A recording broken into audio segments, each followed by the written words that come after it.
নাগালেণ্ডৰ মেৰাপানীৰ দুই যুৱকক প্ৰাণে মৰাৰ চেষ্টা দুই যুৱকে দেওবাৰে নিশা 10মান বজাত নাগালেণ্ডৰ চাউল দি ঘূৰি অহা অৱস্থাত গাড়ী ৰখাই এটা 6জনীয়া দুৰ্বৃত্তৰ দলে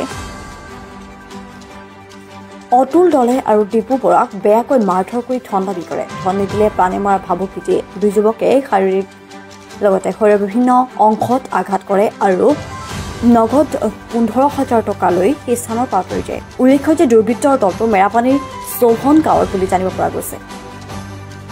ইফালে দুই যুৱকে মেৰাপানী থানাত দলটোৰ ওপৰত এজাহাৰ দাখিল কৰিছে।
আমি উশাহ পৰা আহি আছিলো মানে উশাহ পৰা আহি থাকোঁতে এই সময়ত ধৰি পেলানি 6জন ল'ৰাই আমাক গাড়ীখন ৰখালে। গাড়ীখন ৰখাই পেলানি নামিয়া কৈছিলে।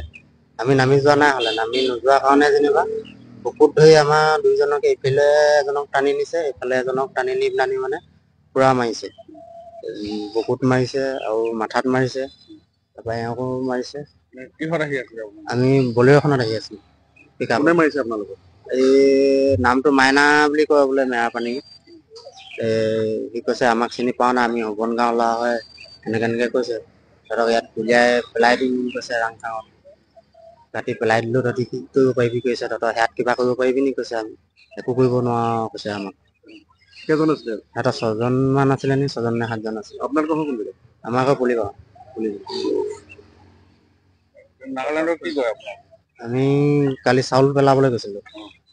দোকানৰ চাউল দি কৰি ঘূৰি আহোঁতে তাৰপৰা মালিকৰ পইচা 15,000 মান মোৰ পকেটত আছিলে, সেইটো ল'লে। তাৰপৰা সিহঁতৰ 500 আছিলে, সেইটো ল'লে। পইচা পাতি লুটপাট কৰিছে আপোনালোকে? কৰিলে, হয়। মাৰপিটো কৰিছে? মাৰপিটো কৰিছে। মাইনা কি লিখে গম পাই নেকি? মাইনা বৰা লিখে বুলি কৈছে। লগত 6জন মান ব্যক্তি আছিলে? 6জন মান মানে 6জন 7জন এনেকুৱা হ'ব। আৰু আমাৰ একো কথা ক'বলৈও পোৱা নাই, পুৰা মাৰপিট কৰিছে, মাটি চেলেকাইছে, মানে বহুত বেয়া ব্যৱহাৰ কৰিছে। গলিয়াই ইয়াত পেলাই দিম কৈছে ৰাংখাঙত, তেনেকে গুলিয়াই দিম বুলি কৈছে।